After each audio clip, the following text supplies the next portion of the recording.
வெற்றி துளசி சீரியலில் நாளைக்கு ஒரு அட்டகாசமான அருமையான எபிசோட் வந்திருக்குன்னே சொல்லலாம். வெற்றியும் துளசியும் வந்து பிச்சு உதறிட்டாங்க. மிஸ் பண்ணாமல் ஃபுல்லுடையும் கேளுங்க. விசிஎன் சுத்தமாக போக மாட்டேது. பார்க்கலாம் லைக் மட்டும் பார்த்தீங்கன்னா எனக்கு கொஞ்சம் பேச வந்து மூட்டிகிட்டா இருக்கும். நம்ம வெற்றி வீட்டில் வந்து விசேஷம் வந்து வச்சுருக்காங்க. ஏதோ ஒரு ஃபங்க்ஷன் வைக்கணும்.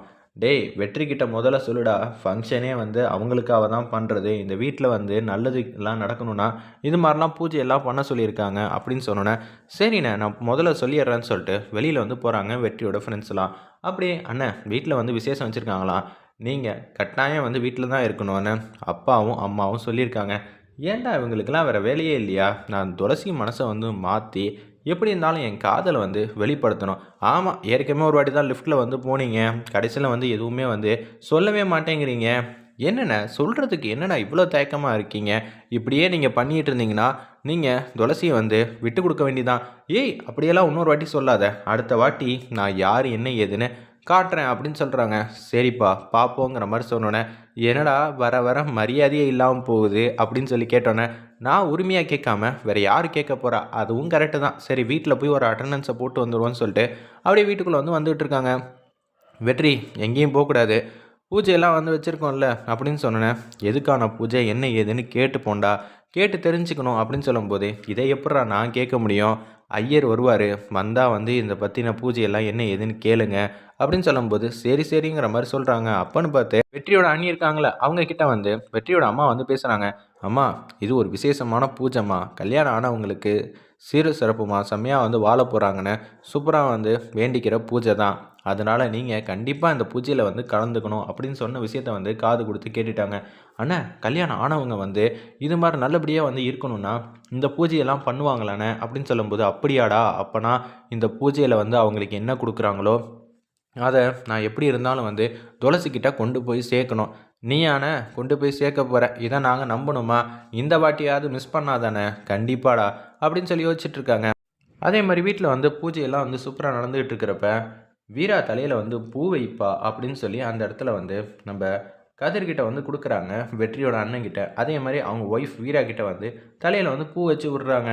இது மாதிரி நீங்கள் பூ வச்சு அப்பா அம்மா காலில் விழுந்து ஆசீர்வாதம் வாங்கிக்கணும், இல்லை கோயிலில் இந்த மாதிரி பூ வச்சு விட்டா ரொம்ப நல்லா இருக்கும் அப்படின்னு சொல்கிறாங்க போல இருக்கு. இதை கேட்டோன்னே, ஏய் ஐயர்கிட்ட இதே மாதிரி இன்னொரு பூவை வந்து பூஜை பண்ண சொல்லணுன்னே அப்படியே போகிறாங்க. எங்களுக்காக சின்ன உதவி என்னன்னா இன்னொரு பூவை பூஜை பண்ணி கொடுங்கன்னு. இது மாதிரிலாம் நீங்கள் கேட்பீங்கன்னு தெரியும், பையனை பார்த்தாலே தெரியுது லவ் பண்ணிகிட்டு இருக்கான்னு. அதனால தான் ஸ்பெஷலாக வந்து இந்த பூவை பூஜை பண்ணி வச்சுருக்கேன். பொண்ணுக்கிட்ட வந்து கரெக்டாக வந்து கொண்டு போய் சேர்த்துருங்கப்பா. அப்படி சேர்த்துட்டா அந்த பொண்ணுக்கும் வெற்றிக்கும் நல்லபடியாக வந்து கல்யாணம் வந்து நடந்து முடிஞ்சிடும் அப்படின்னு சொன்னோன்னே, இந்த தகவலை வந்து என்னடா என்ன சொன்னார், இந்த பூ வந்து விசேஷமான பூவாம், வீரா தலையில் வந்து நம்ம அண்ணன் வச்சுருக்காருல்ல, ஆமாம் இதே மாதிரி நீ இந்த பூவை எடுத்து கொண்டு போய் துளசி தலையில் வந்து வச்சுட்டேன்னு வச்சுக்கிங்க. அதுக்கப்புறமேட்டுக்கு ரொம்ப வந்து சந்தோஷம்தான், 2 பேர் கூடிய சீக்கிரம் கல்யாணம் ஆகிடும்னு சொன்னார். அப்படியாடா, நீங்கள் என்ன பண்ணீங்களோ ஏது பண்ணீங்களோ தெரியாது, இன்னும் 1/2 மணி நேரத்துக்குள்ளே துளசி எங்கே இருக்காங்கங்கிற விஷயத்த வந்து கண்டுபிடிக்கணும். துளசி வந்து வீட்டில் வந்து சோகமாக வந்து உட்காந்துட்டு இருக்காங்க. அப்பன்னு பார்த்து, அம்மா கோயிலுக்கு போகணுமா, வாங்கம்மா எல்லாரும் போகலான்னு சொல்லி அந்த இடத்துல வந்து ஏதோ நவராத்திரி ஃபங்க்ஷன் போல் இருக்குது. அதுக்கேற்ற மாதிரி வந்து வீட்டிலேருந்து கிளம்புறாங்க. கிளம்பி கோயிலுக்கு வந்து போகிறாங்க. அந்த இடத்துல சாமி கும்பலான் இருக்காங்க. மகேஷும் வந்து வராங்க போல இருக்கு.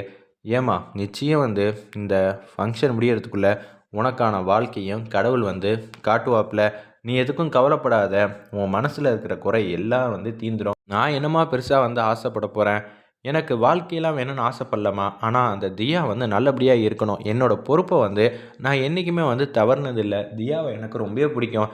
இப்போ என்னம்மா பண்ண போகிறோம், கடவுள் வந்து ஒரு நல்ல வழி காட்டுவாருமா, அமைதியாக இருமா பார்த்துக்கலான்னு. அப்போயே வந்து மகேஷ்லேருந்து எல்லோரும் வராங்க. மகேஷ் வந்தோன்னே வந்து க்யூட்டாக அழகாக வந்து அஞ்சலி 2 பேரும் வந்து சிரிச்சிட்டு இருக்காங்க. மாப்பிள்ளை வந்திருக்காங்க, நீ தான் வந்து வெல்கம் பண்ணணும் அப்படின்னு சொன்னோன்னே வெக்கப்பட்டுகிட்டே நிற்கிறாங்க. தீபா வந்து கேட்குறாங்க, மாப்பிள்ளை உன்னை பார்த்து தான் வந்து பேசணும்னு ஆசைப்படுவார், போய் கூப்பிடுனோன்னே வாங்க அப்படின்னு சொல்கிறாங்க. அந்த இடத்துல நல்லா இருக்கீங்களா, இந்த ட்ரெஸ்ஸில் நீங்கள் ரொம்ப சூப்பராக இருக்கீங்கன்னு மகேஷ் வந்து அஞ்சலி கிட்ட வந்து ரொமான்டிக்காக வந்து பேசுகிறாங்க. அஞ்சலி வந்து சூப்பராக வந்து பாட்டு பாடுவாங்க அப்படின்னு சொல்லிட்டு இருக்கிறப்ப, அப்படிங்களா இதோ கூடிய சீக்கிரம் வந்து பாட்டு பாட ஆரம்பிச்சிடலாம், ஃபங்க்ஷன் இன்னும் கொஞ்சம் நேரத்தில் ஆரம்பிக்க போகிறோன்னு சொல்லிட்டு அந்த இடத்துல வந்து எல்லா மருமகளும் வந்து விளக்கேற்றி முடிச்சதுக்கப்புறமேட்டுக்கு ஃபங்க்ஷன் வந்து ஆரம்பிக்கிறாங்க. ஒரு பக்கம் வெற்றியோட ஃப்ரெண்ட்ஸ்லாம் வந்து அலசுன்னு அலசி துளசி எங்கே இருக்காங்கங்கிற விஷயத்தை வந்து கண்டுபிடிச்சிடுறாங்க. அந்த இடத்துல முதல்ல அண்ணன்ட்ட இந்த தகவலை வந்து சொல்லணும்னு சொல்லிட்டு ஃபோன் அடிக்கிறாங்க. "அண்ணே நீ எதுக்கும் கவலைப்படாதண்ணே, அண்ணி எங்கே இருக்காங்கங்கிற விஷயத்த கண்டுபிடிச்சிட்டேன். அண்ணி எங்கே இருக்க போகிறாங்க, ஒன்று வீட்டில் இல்லை பஸ் ஸ்டாப்பில் இல்லைனா கோயிலில். இப்போ எங்கடா இருக்காங்க? வீட்டுனா ரொம்ப கஷ்டம் ஆச்சு. அந்த கடவுளே உனக்கு ஒரு நல்ல சந்தர்ப்பத்தை காட்டியிருக்காங்க. அண்ணி வந்து இப்போ கோயிலில் தான் இருக்காங்க. ஐயர் என்ன சொன்னார், கோயிலில் இருக்கிறப்ப இந்த பூ வச்சா ரொம்ப விசேஷம்னு சொல்லியிருக்காங்களே. அவங்க 2 பேரும் இங்கே யாரையும் பிரிக்க முடியாதுன்னு தான் நினைக்கிறேன். ஆனால் கரெக்டாக பூ வச்சிருந்தேன்னு 5 நிமிஷத்தில் வரேங்கிற மாதிரி சொல்லும்போது அவங்க அப்பா வந்து முக்கியமான வேலை வந்து கொடுக்குறாங்க. அண்ணன்ட்ட கொடுங்க, அண்ணன் வந்து நல்லா பண்ணுவார், நான் போகிறேன்னொன்னே. என்ன உங்கள் தம்பி வந்து விட்டு கொடுக்குறாரா? ஆமாம், எதுக்கு எடுத்தாலும் வந்து சண்டை போட்டால் எப்படி வீரா? சரிடா பொறுப்பாக பாடுறா, உன் தம்பி பார்க்குற வேலை கரெக்டாக இருக்கும், நீ சொதப்பிடாத அப்படின்னு சொல்லும்போது வீரா மாட்டுக்கும் கோச்சிக்கிட்டு அப்படியே வந்து உள்ளே வந்து போயிட்டுருக்காங்க. நம்ம வெற்றி மாட்டுக்கும் வந்து அப்படியே அந்த கோயிலுக்கு வந்துடுறாங்க. அண்ணி எங்கே இருக்காங்க அப்படின்னு சொல்லும்போது உள்ளுக்குள்ளே ஒரு பொண்ணு வந்து சூப்பராக வந்து பாடிக்கிட்டு இருக்காங்க. எல்லாரும் வந்து சாமி கும்பிட்டுட்டு இருக்காங்க. இதான் சரியான சந்தர்ப்பம் அப்படின்னு சொல்லும்போது, இப்போ பாடுறா அவங்க அண்ணன் எப்படி அசத்த போகிறானே, முதல்ல நீ ஜெயிச்சுட்டு சொல்லணுன்னே, இப்பயே சொல்லக்கூடாதுன்னு சொன்னோன்னே, டேய் இவனுக்கு வந்து பாடுறா நான் யாருன்னு கூடிய சீக்கிரம் காட்டுறேன்னு க்யூட்டாக அழகாக வந்து வெற்றி வந்து தைரியமாக வந்து துளசி பக்கத்தில் வந்து நிற்கிறாங்க. உடனே வந்து பசங்கள்லாம் வந்து யோசிக்கிறாங்க, வெற்றியோட ஃப்ரெண்ட்ஸ்லாம் அண்ணன் இன்றைக்கி சாதிக்க போகிறாரு பாப்போண்டா அப்படின்னு சொல்லி யோசிக்கும் போது அப்படியே வந்து க்யூட்டாக அழகாக வந்து தலையில் வந்து பூ வந்து வச்சிடுறாங்க. நம்ம அஞ்சலிலேருந்து எல்லாரும் வந்து சாமி கும்பிட்டுட்டு இருக்காங்க. டக்குன்னு இந்த பக்கம் வந்துடுறாங்க போல இருக்கு.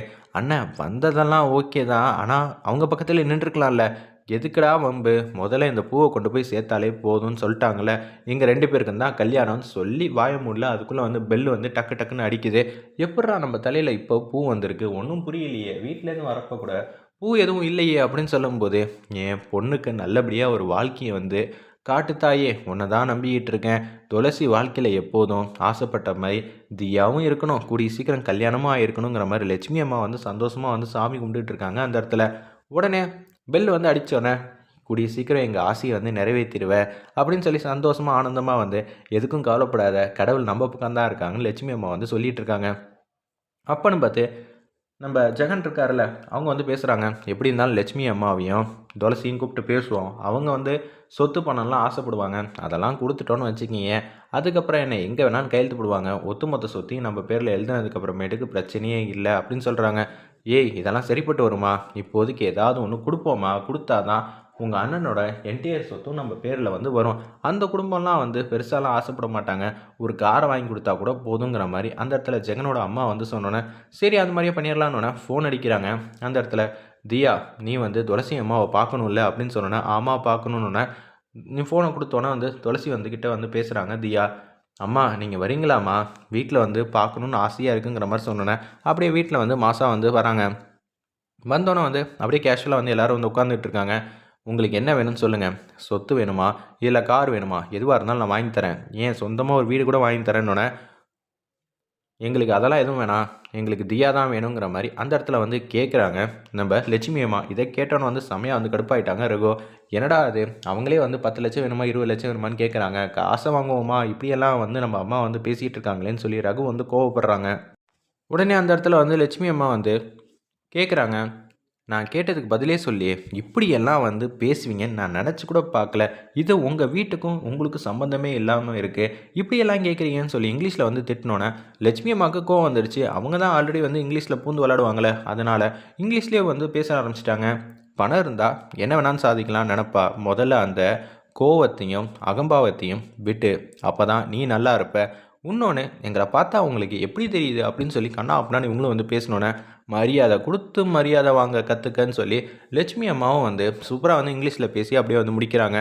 நாங்கள் தியாவை கேட்குறோம், தியாவை மட்டும் எங்கள் வீட்டுக்கு வந்து அனுப்பிச்சி வச்சிட்டேன்னா நீ கேட்டது நடக்கும், வா போகலான்னு சொன்ன துளசியிலேருந்து எல்லாரும் ஆச்சரியமாக வந்து பார்க்குறாங்க. ரகுலேருந்து எல்லாரும்